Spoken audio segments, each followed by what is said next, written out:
kumwe na Yosafati kuko yagendeye mu nzira sekuru wiwe Dawudi yari yabanje kugenderamwo, ntiyirukira ibigirwamana byitwa Bahali. Dawudi yari yarabanje kwegera Imana, abamukomoka ko bisobanukiwe nabo byari ngombwa ko bagabana imigisha y'Imana yose begereye Imana.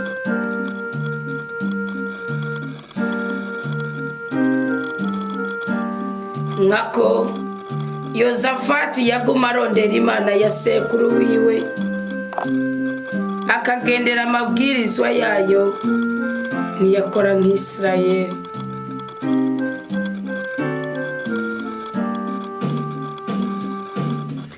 Mukama, turaje kugusenga nk'uko basogokuru bagusenze ukabakurako imyaka y'ubwoko bwose.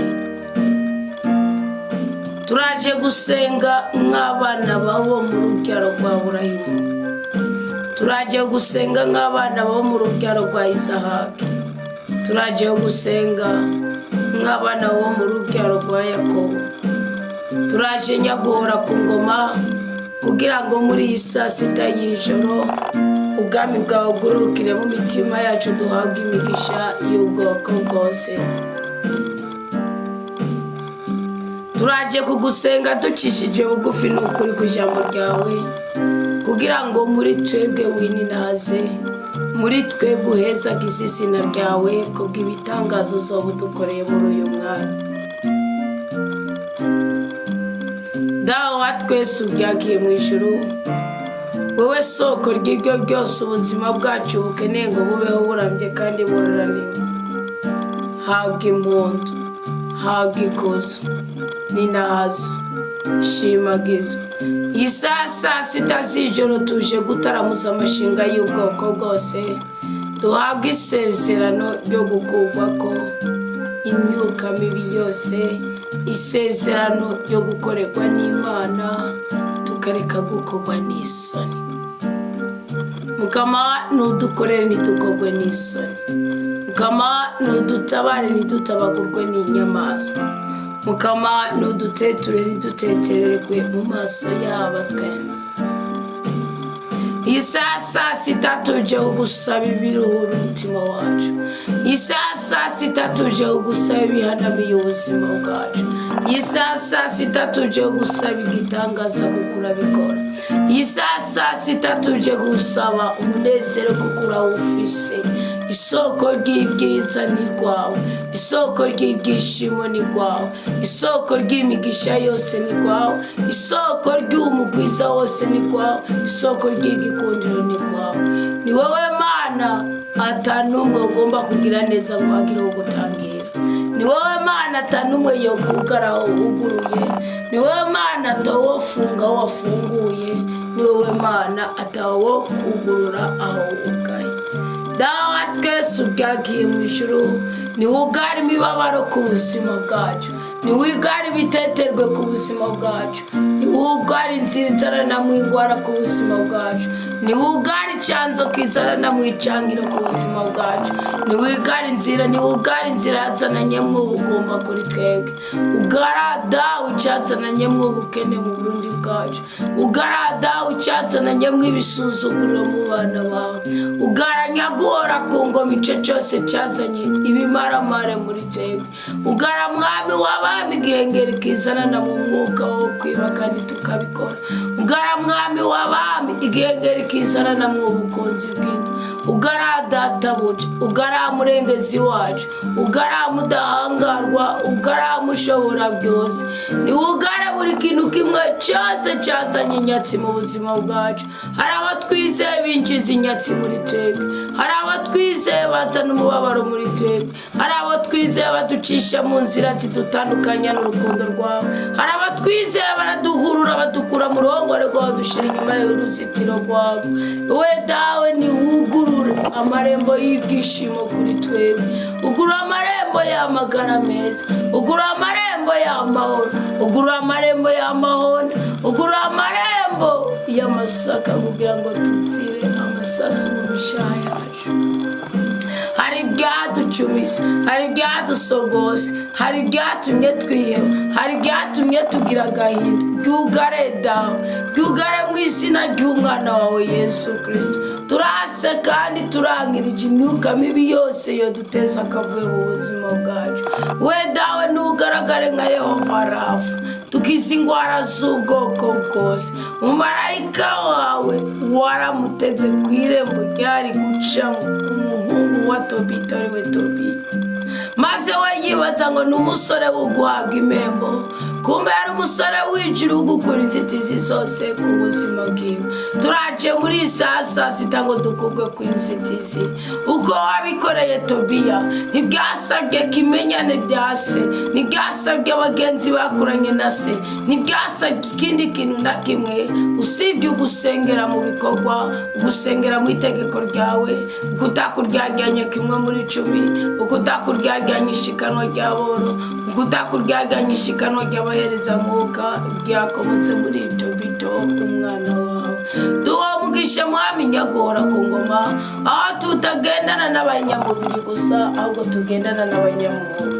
Tobiya ngo kwiramba agiye kurondera umusore sajya kugerera kugira muherekeze aje kumuzimurura, ngo warungitse marayika Rafaheli yambara umubiri w'umuntu aramutegera hagati wa musore ndashaka undangire kwa Raguweli, hagati kwa Raguweli ndahazi neza.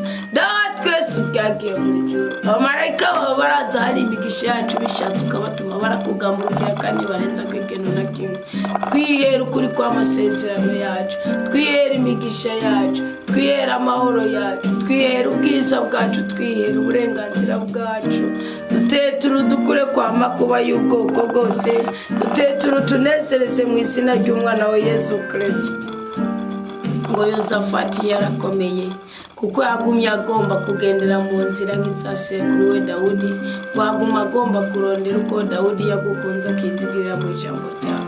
Uni wari yaravuze ngo ijambo ryawe naribitse mu mutima wanjye ngo singucumure ko, niko Zaburi 119:11. None rose mwami w'abami, muziranenge, mukiza wacu, mutabazi wacu, murengezi wacu, umva gusenga kwacu isasite y'ijoro. Uko dusize umunsi nyuma wese, uko twinjiye umunsi mushasha wa 268 kamanyagora ku ngoma. Igiti kiri gatatu turagomba gutandukana n'ibyawe byose uko bisa kose.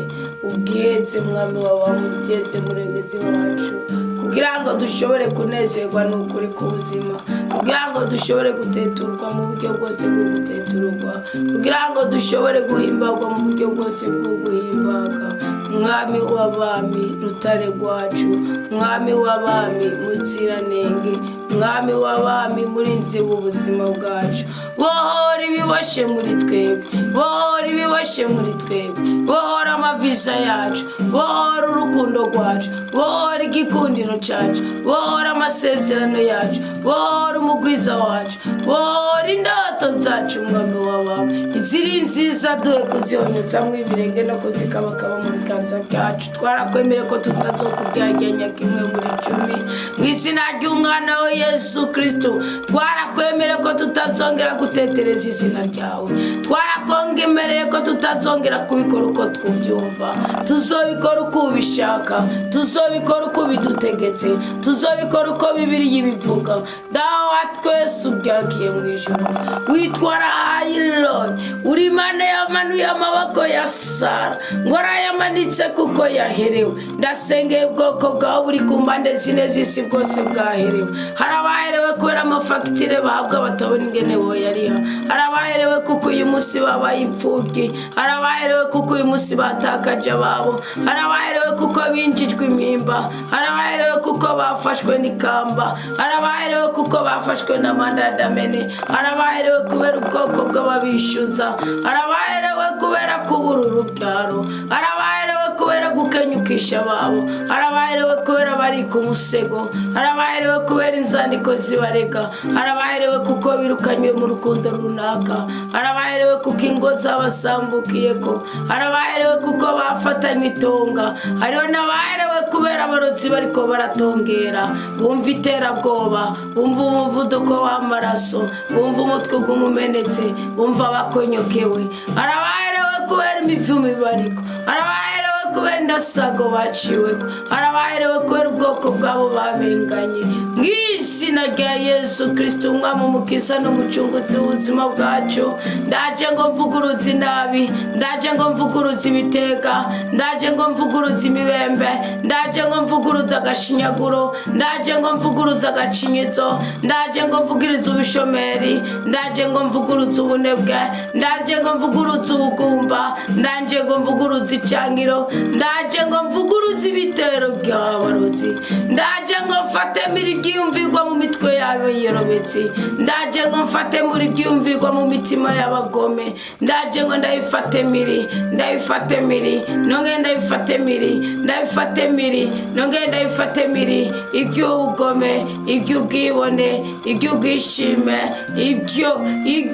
ibyo kwirata, iby'ubukunzi bw'inda, ibyo kwirabisha hirya, ibyo kwirabisha iyonzoyonzo, ibyo kwitoza utunyoni, ibyo kuremeretsa abandi, ibyo gutoteza abandi, ibyo kunigagura abana b'Imana, ibyo gukorokesha inda, ibyo gukorora inda, ibyo kwangiritsa ubuzima bwacu, ibyo kuduteza uburibwe, ibyo kunabika imigongo yacu. Mw'izina rya Yesu Kristo ndaje kubifata miri, ndabigomorere kwa maraso ya Kristo, ndanabigomorere musi y'umusumwanda wa Yesu Kristo. Ibyari bicambaye umubiri, byari bikiri musi y'amasezerano, baba abarotsi bigeze gusangira, baba abarotsi babatijwe, baba abarotsi bakomejwe mu mutima mweranda.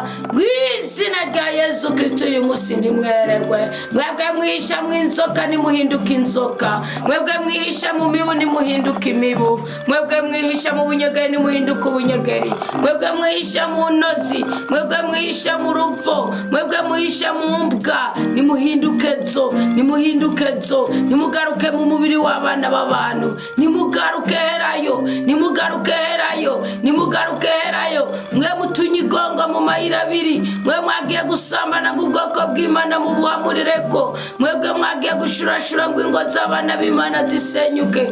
Mw'izina rya Yesu Kristo muhabwe umuvumo kandi ubagereko, mw'izina rya Yesu Kristo muhabwe umuvumo kandi ubagereko, mw'izina rya Yesu Kristo muhabwe umuvumo kandi ubagereko. Ndazanye icumu ryo mw'isi y'umwuka, ndigutobekeranya abasambanyi, ndigutobekeranya abarotsi, ndigutobekeranya abambuzi, ndigutobekeranya abagenda gusa, ndigutobekeranya abaniganyi, ndigutobekeranya abakereranyi, ndigutobekeranya abagiye ibituriro, ndigutobekeranya abasura ibinyoma, ndigutobekeranya abaremenanya, ndigutobekeranya abakinzi. Uri karakindira kuri umusozi ndiko ndumvikanirako, uri karakindira kuri umusozi ndiko ndasengerako, uri karakindira muri rugo ruko ruvugirwa mwirijwi, uri karakindira muri uyu mubiri uko wumvira ijwi, uri karakindira muri uyu mutima uri kuzirikanira ijambo, uri karakindira muri umutima wese mwirizamu kurishingako umuhigo, uri karakindira muri iyi nzu, uri karakindira muri aka karere, uri karakindira muri iyi quartier.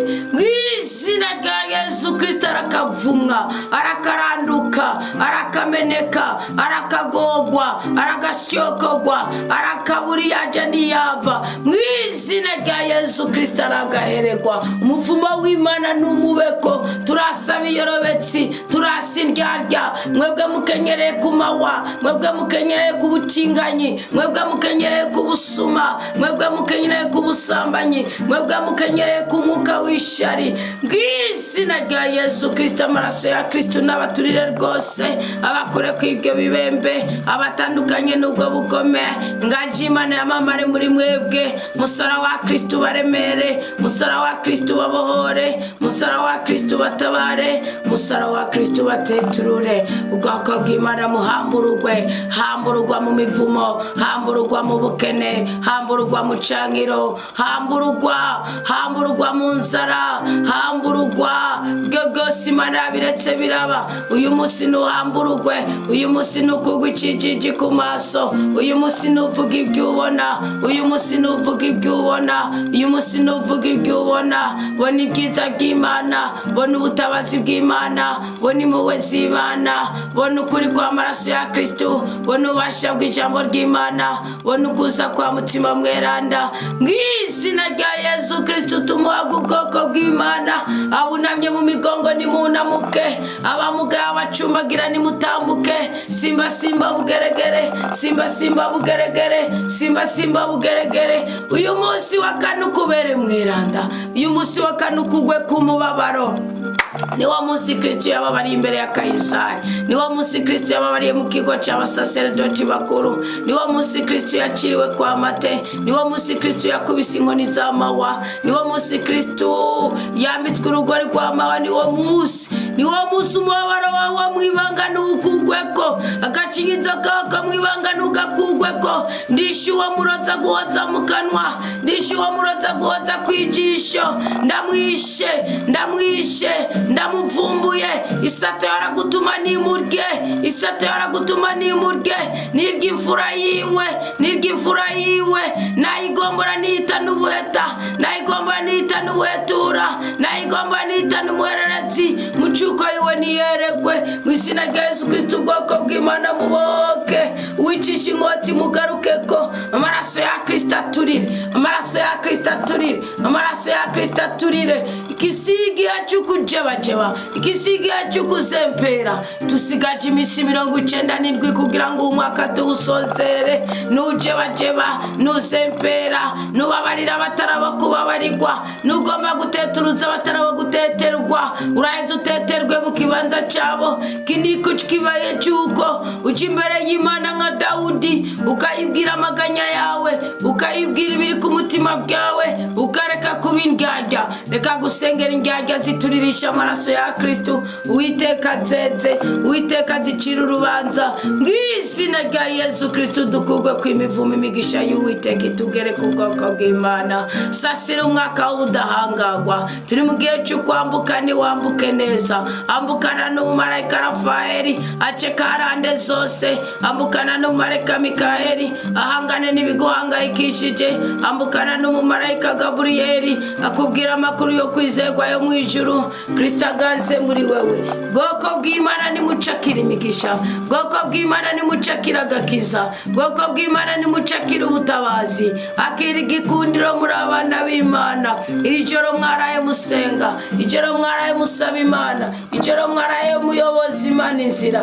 Muri herega umugisha mu izina rya Yesu Kristo. Ibyo bitigu byanyu ntibibaveko. Tobiya Imana yabwiye ati iyo fi yagira iry'ukuguru yibage yikerere. Tora umutima wayo, utore n'igiti guca, utore n'indugwe yayo.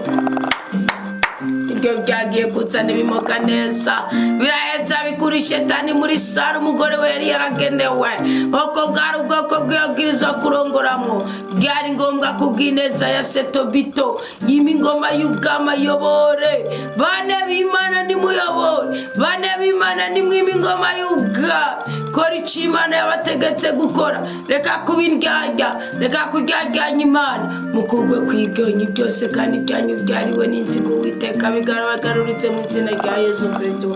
Urakoze Yesu umukiza w'ubuzima bwacu, urakoze Yesu wowe uzura imishaha yacu, urakoze udutandukanye n'iminuko, urakoze udutandukanye n'ibiyashu, urakoze udutandukanye n'impanuka, urakoze wowe uri kuvumbura ibivumbuzi byari byarashiwe ku buzima bwacu. Urakoze wowe utwitaho, urakoze murinzi mwiza, urakoze kibasumba kibirengeye kizima. Duhunde mutima wa mweranda dukomeze, duhunde mutima wa mweranda duhingabirano.